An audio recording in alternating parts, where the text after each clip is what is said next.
Welcome to the Daisy Blue Fashion Variety Show. I am Nancy Blizzard, your host, and my guest today is Brooks Luby from Brooks Limited. Welcome. Hi, thank you for having me. I'm so glad you're here. Yes, it's fun. And tell me about your role in fashion, how you got started. I started when I was a very young child, interested in making clothes, and from that it evolved into going to trade school, Fashion Institute of Technology in New York City, finished at CU in art and business, came back to Denver quickly, and had my own consignment store with other designers and jewelers, and then moved to a department store here in town where I leased space from them. And then I ventured out on my own and had my own boutique in Cherry Creek North for 20 years and moved downtown to Lodo in a private atelier, which is a studio space where people come visit me by appointment only, and I pretty much custom make clothes, and every once in a while I do trunk shows and openings twice a year with my limited edition collection. And how do you feel about Denver and the fashion scene? It's always changing. Fashion always changes. Denver's right up there with everybody else now in the change. There's a lot of energy going on here, I think, with films, and I think with music. Fashion is part of all of that, and I think that fashion is emerging even more than it has in the past. It is exciting. Yeah. There's a lot of people from all over the country that land here, and their influences from where they're coming from has affected the industry. Every year I am involved with a breast cancer organization that the models are breast cancer survivors, and I choose to dress them on the runway. They model garments from what I create for them individually. And it's very rewarding to see women that have gone through a very terrifying experience, chemotherapy, cancer of any kind, but breast cancer mainly is my focus. And it's just so nice to see women get dressed in the dressing room and put on a beautiful dress and feel transformed. And I love to be part of that situation because I'm a breast cancer survivor. I'm a survivor of 28 years. And when I first got diagnosed with breast cancer, a good friend of mine, Sue Miller, reached out to me, and she was a model when she got breast cancer, and she didn't have any work. So she put together an organization where models would be able to walk the runway and feel beautiful. And I'm trying to continue that. Oh my gosh, that's wonderful. Do you see the transformation? Not only do I see the transformation in breast cancer survivors, but when people go into my dressing room, my atelier, they come out from the dressing room and you can just tell that they feel beautiful when they're wearing one of my garments, especially the final fitting. Breast cancer survivor, anybody. I mean, you can just tell they've got something special made for them, and they are elated to be wearing a unique garment that was made especially for them. Lately, I've been concentrating on the more mature woman. There's a whole revolution out there for the mature woman, because we're all living longer, we're healthier, we want to express ourselves. I am an aging woman. We want to express ourselves creatively. My clients are all pretty savvy in the fashion world, and so they do pick up trends, but the trends are appropriate for their body type more than their age type. And everybody can do what they want to do as long as they're comfortable doing it, and it's appropriate for their body types. So what's appropriate for a body type is, that's a big question. But most women are concerned about their arms, so I do a lot of garments that have sleeves, but the sleeves are sheer, so there's an illusion of an arm, and it doesn't show your arm. The necklines are not always down to the waist. They're more appropriate. They're a little bit higher so that they're not as exposed. Skirt lengths, depending on the shape of a woman's leg, is how women express themselves. If we feel youthful, then we should dress youthful. That doesn't mean our skirts should be thigh high and our tops should be exposing our stomachs. We just are creative in the way we dress, and we're expressive. And there's a whole generation of women out there, mature women, that are expressing themselves like that. I've chosen some models today that are more mature, because I think that it's an important area that needs addressing. And like I said earlier, there's a revolution going on of women wanting to dress and stay in the know in fashion. I think it's great. Yeah, it's I fun. really do. It's fun. We're a lot more confident as we age, and we have a lot more sense of our own body proportions, and we have a lot more sense of style. And so that comes across in the way we dress. Nobody's telling us how to dress. We dress the way we want to. What is your fashion style? My fashion style is classic, lines, timeless designs. I love to use quality fabrics that feel luxurious on. I work with all my fabrics. I cut them out myself, most of them, and I make a lot of them myself, so the fabrics speak to me. I focus on party clothes, a lot of wedding dresses that are worn to weddings, ensembles, mother of the bride. I do brides as well.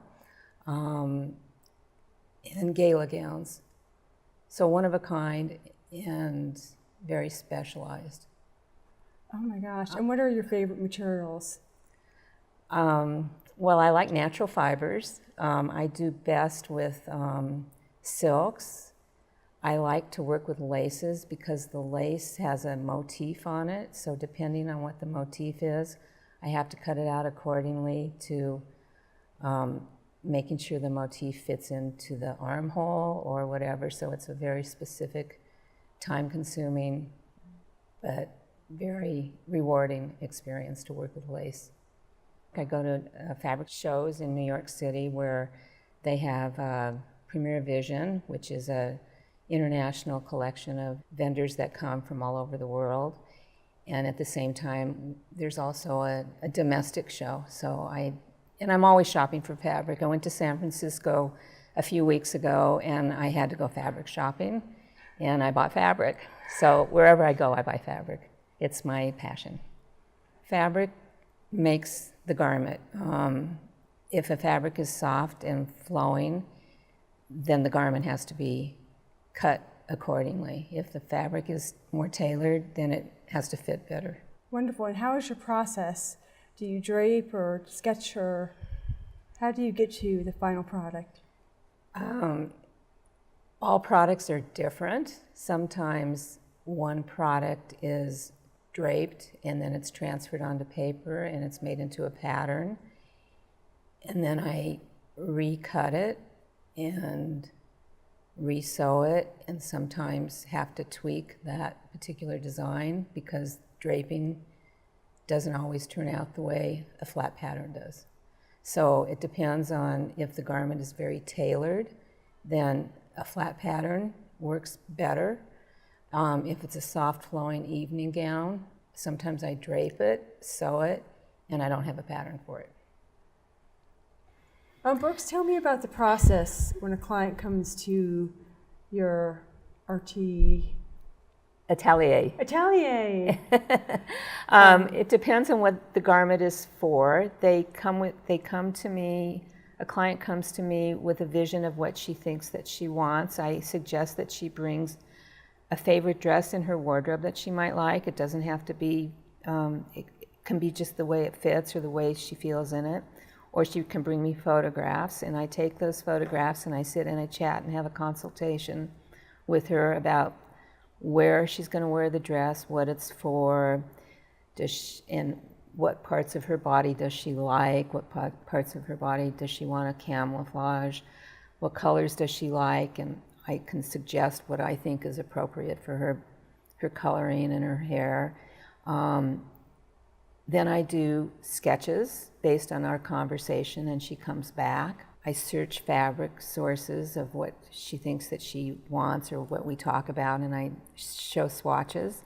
When she comes back the second time, she picks a sketch that I've done. I usually do 3 sketches. Sometimes she'll combine a sleeve with the body type of another garment, and we kind of mix the sketches, and then I take her measurements, and either she tries something on that I have in the atelier for a fit, like if she wants a tight skirt, I have a tight skirt prototype that she can try on. So that's a sample. And then I make a pattern based on what the sketch is, and she comes in and tries on the pattern. We call it a prototype. It's a muslin. It's a crummy fabric. And the fabric is used as a sample, and I can take my pen and mark it up or change it a little bit, and it's usually off-white. Sometimes I use black, depending on the final garment. And then we tweak that, and if it needs a lot of tweaking, she comes back for another fitting. Sometimes, most of the time, we go into the second fitting and we cut it in the fashion. I cut it in the fashion fabric, and she tries that on, and we tweak that, and then the final fitting is the next time around. So she can help in picking out the fabric if she wants.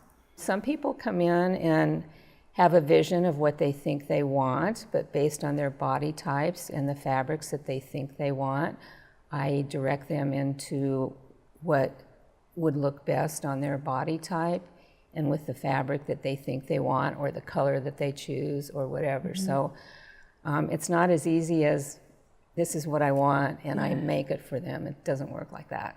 It's much more involved than that. I love it when a person comes to me and wants me just to make them a gown or a dress or something that looks beautiful. I like to direct them into the right fabric, and I like to hide their body flaws. I mean, we all have body flaws, so we have to raise the waistline or lower the waistline depending on if you're high-waisted or low-waisted. There's just minute little inches or centimeters that makes a huge difference. The armhole has to fit properly. There's just a lot of technical things that you can't get from a mass-produced item that is a one-of-a-kind. Although I do some garments that I'm calling limited edition garments, which are easy wear, which you'll see later. Okay. They're easy to wear, and they have my style, and they're comfortable. And since I've been in business for such a long time, women from my past keep asking me to do the easy wear collection so that they can come in and purchase something that they can add to their wardrobe as opposed to a fancy dress, because not everybody needs a fancy dress every year. I think that women, especially in Colorado, I think that women are a little bit more risque with their choices in how they express themselves at their wedding. Like if they want to wear cowboy boots, although that's a trend anyway now, but if they want to express themselves with blue shoes or cowboy boots or a hand-painted dress. I mean, I've done hand-painted wedding dresses. I've done hand-painted mother of the bride dresses. Just something different that you can't find anywhere else. I think people in Colorado are a little bit more freeing in how they express themselves. I had a bride come in last summer who couldn't find what she was looking for because she had a retro kind of feeling dress. She didn't like anything that she saw in the marketplace. She had a vision of what she wanted. We went shopping for lace. She picked out her own lace. We built a skirt with pockets. I did her headpiece. I did the whole works, which I don't always get to do, but when somebody understands what I do and understands that I can do head to toe, they go for it. It doesn't happen all the time, though. Oh my gosh, she got the perfect dress then, didn't she? She got the perfect dress for her perfect body type and for her venue. She was getting married in, I think, Wisconsin on a lake. The venue for a wedding always has something to do with how the dress is constructed. Oh my gosh, I'm really looking forward to seeing your models. First model is Mallory wearing that short little cute navy dress as opposed to black. Navy was my color of choice this season. It's a cotton spandex fabric and it's very tailored. It's got princess line seams in the front, a taffeta neckline and taffeta lantern sleeves. And if she turns around, you can see the design line of this short, cute little navy dress. You can see it skimming her body so that it shows that she has a nice figure, but it's not skin tight.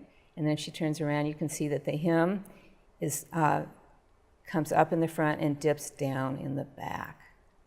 Oh, I love that. And it's a really comfortable fabric. It's a new fabric for me.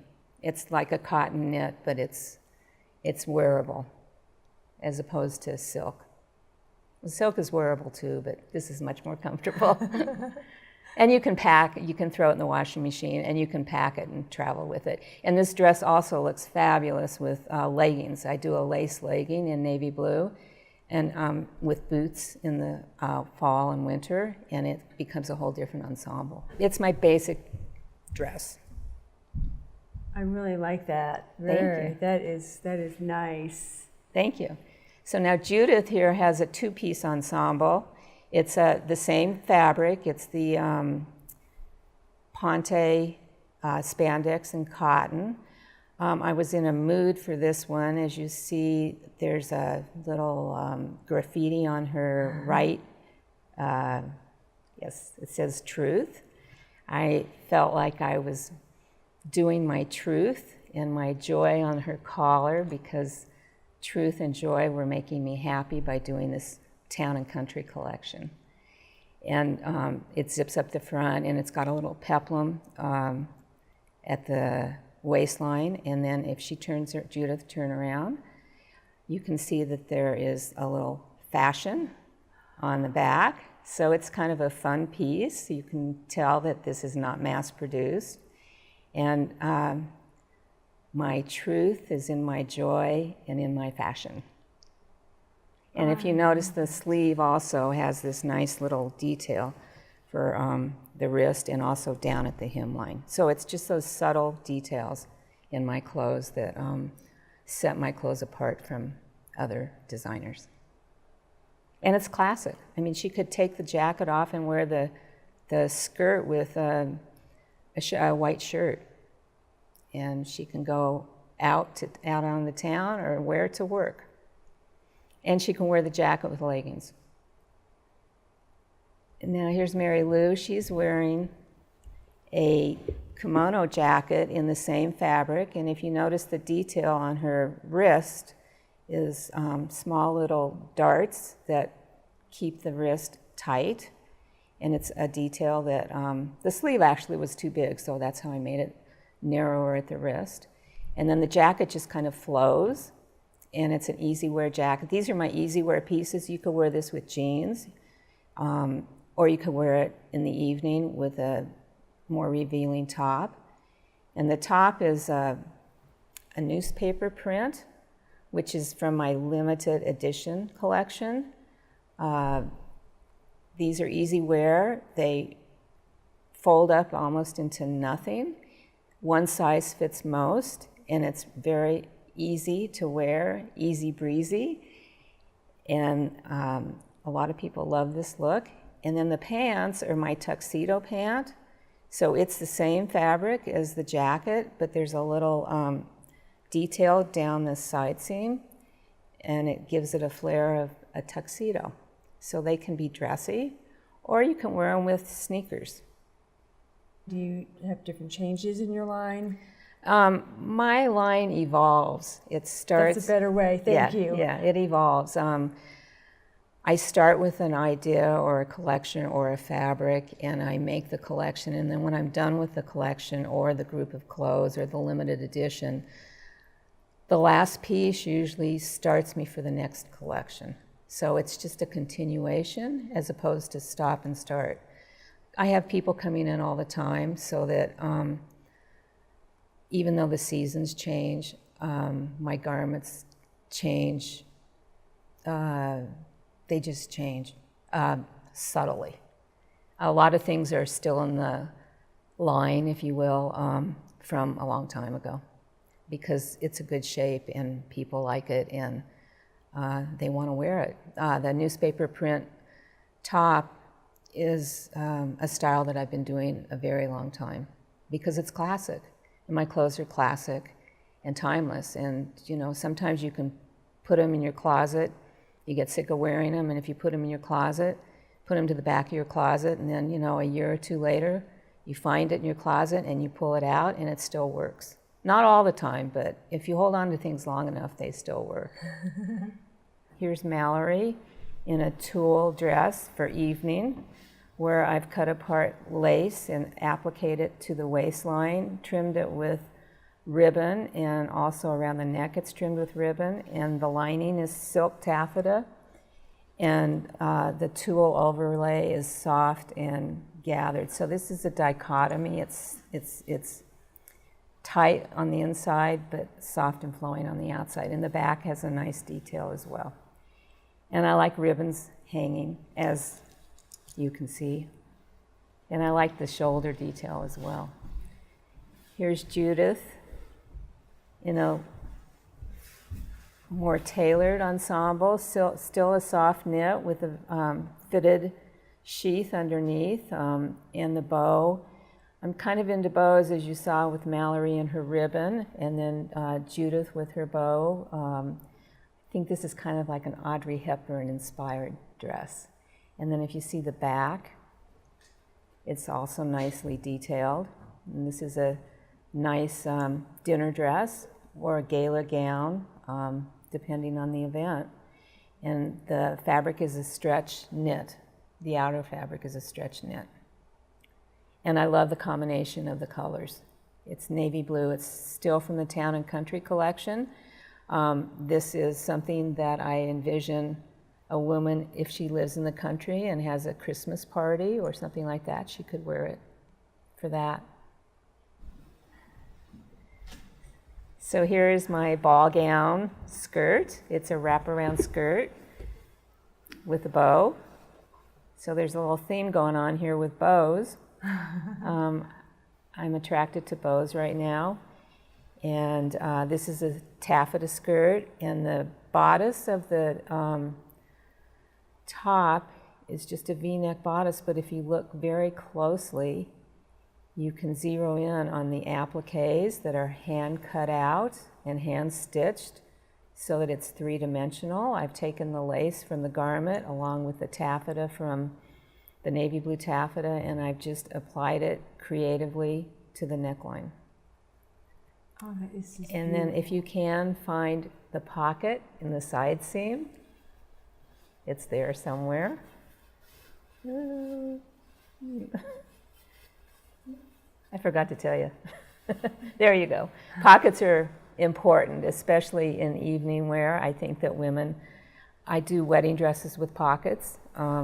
It's just a comfort thing, and women really like pockets. And a skirt like this enables you to carry your lipstick in your pocket. So, and then the back is just a gathered skirt, and it's long, it trails in the back so that it's longer in the back. So when she walks into a room, it's kind of an entrance maker. And here again, we've combined the taffeta with the navy blue. Beautiful. And I also made a sequin skirt to go with the bodice. So all these things are intermixable, but we just showed it with the wraparound skirt today. Thank you. I love it. That's gorgeous. Thank you. It really is. And I can see a tight cashmere sweater with this skirt for an at-home party at Christmas time. So, you know, something a little more casual, but still an elegant skirt. Absolutely beautiful. Elegant and sophisticated. Those are my clothes. My shirt here, I also am doing bows for the more casual look. This is a limited edition cotton shirt that I've created for my clients that want something unique with little holes cut out in the sleeve so that you can see a little bit of skin, but not a lot. Very tasteful. Very nice. Zippered up. Zippered up, so it can be a shirt jacket. So if you're going to the beach, you can unzip the shirt and wear your bathing suit underneath it. And then if you're going out in the evening, just zip it up and wear it with a pair of jeans. What a concept, right? I love that, because sometimes you just want to just throw on a light jacket. You don't want something heavy. You just want a nice light jacket. It's a beautiful color. Thank you. Well, it's a trendy color. We're all about somewhat of a trend. Yes. You keep track of those, don't you? Yeah. I do. Okay. I study it. That's wonderful. Yeah, that's a gorgeous shirt. I love that. Thank you. And who doesn't like bows? I love bows. Yeah. Yeah. My bows are asymmetrical. I always do things a little off kilter. So one bow's down here and one bow's up here. Oh. Well, tell me about your website and your blog.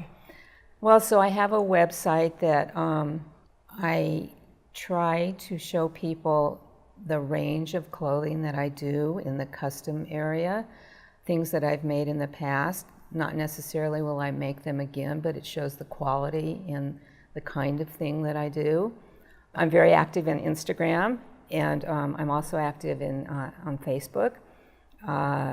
It's a way to communicate to the public everyday feelings and also emotions, and also to see the garments as they develop.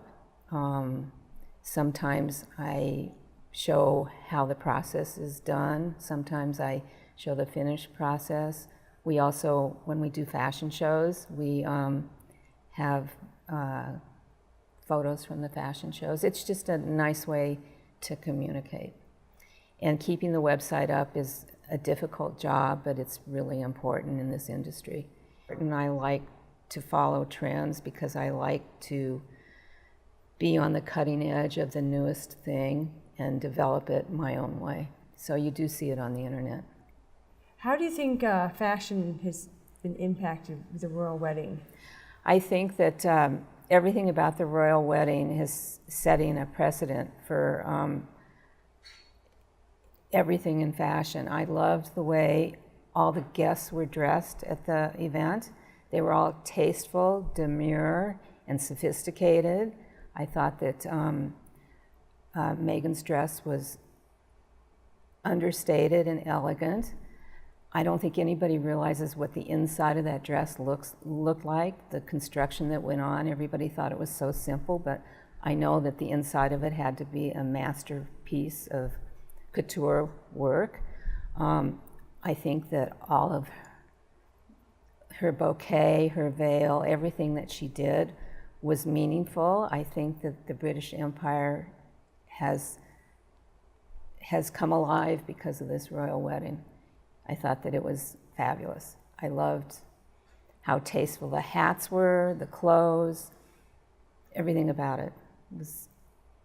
And I have some garments that I thought could have attended the royal wedding. It was just a great display of high fashion, tasteful, simple, elegant, timeless high fashion. Simple garments are the hardest to make because every little inch matters, every little quarter of an inch matters, what's inside the garment matters, what it's lined with matters, what it's interfaced matters, the zipper application matters, the hand stitching matters, everything matters.